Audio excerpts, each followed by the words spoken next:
Hi everyone, this is Maya and welcome to my podcast, That Red Hair Wig Cancer. Actually, I've been, during these days, I am in the, how do you say it, like melancholy mood.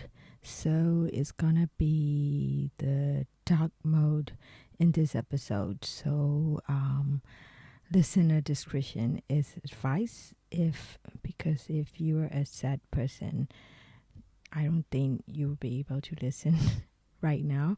But actually, I don't know. But I think at the end of the episode, I hope I can give you a slight of light in the end. Okay. The thing is that today is the end of my chemotherapy.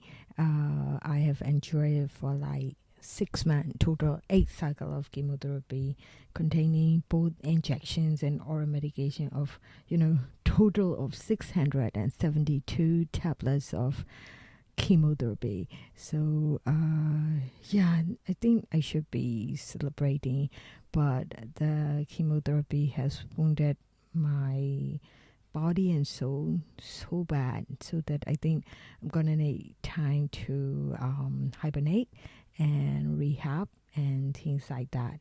So I'm gonna chill a bit for a while, but I need distraction. So I'm gonna proceed with this podcast, and I'm gonna name my episode number 4.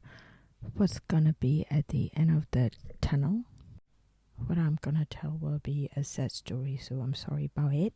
And I lost one of the important person in my life 10 to 15 years ago, and I couldn't forget what my sister said back then. Like, she was like, there are a lot of people that we know on the other side, so I think it's gonna be okay. So she was like that, but I know it's not how that works, and I know she knows, but I think this is a coping mechanism to encourage herself. But for me, I couldn't let go. I was so angry, so devastated, and I felt so bad at the time. I felt so sorry and crying all, most of the time. I couldn't stop thinking about him.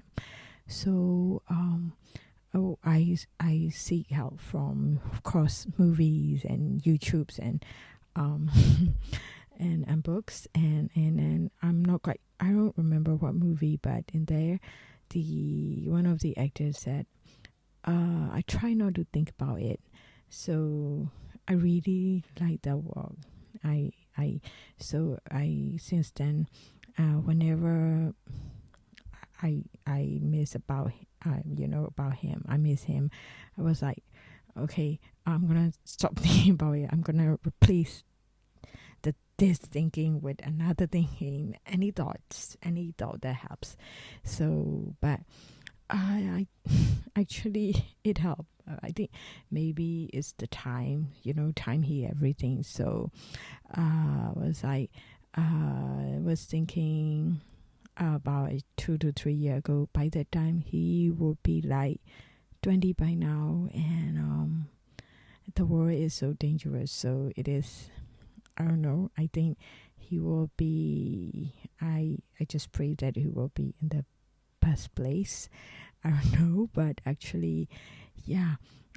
What I'm trying to say is that previously I miss him daily, but with the time flies, I think last year I suddenly remember I haven't thought about him for like 6 months straight. So that thoughts tormented me. Like, I felt so sorry, and I think is I really hate how time works, but on the other hand, I'm also grateful that it helped me heal and move on. So I think, this is what I'm trying to say. And during one of the interview by Keanu Reeves, I love him so much, and he said, "What do you think happens when we die?" When that was a question. He answered. He stopped for a while, and then he was like that. And then I know that the one who loved us will miss us. So I was really happy when he said that, because we were so focused on what happened after next, so that we lost focus on what is the most important thing, which is to cherish the memory.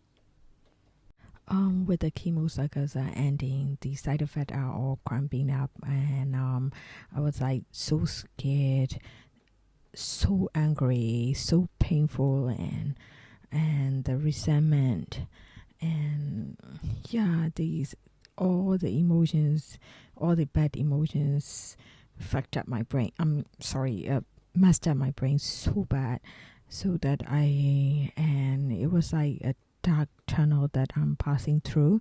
So I was focusing on what is at the end of the tunnel, like that. Yeah, but that's when I lost focus on the people around me, and people who care about me and who love me. So I'm sometimes so sorry about that. But I think this is the emotion that people like us are going through. Yeah, I think that's it. So in this episode, I'm gonna talk about what happens at the end of the tunnel.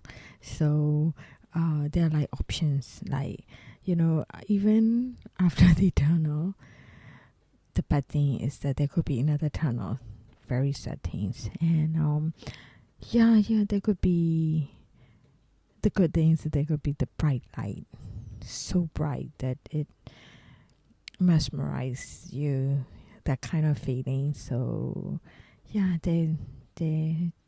that's one of the options. And there could be so many ways that you can go after the tunnel. So let's not lose hope.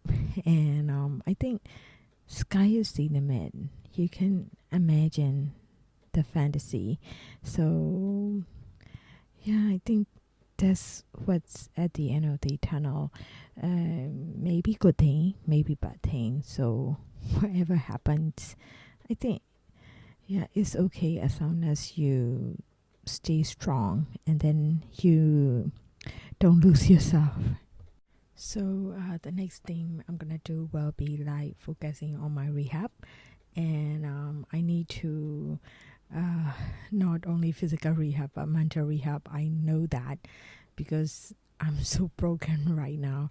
I used to think that I'm unbreakable, but chemo broke me. So I think, yeah, I'm gonna like meditate like a lot, and I'm gonna run, so that I couldn't walk properly right now, but I'm gonna try to walk, and I'm gonna try to run, and I'm gonna revisit the karate dojo, so that I could relearn the karate which I really love.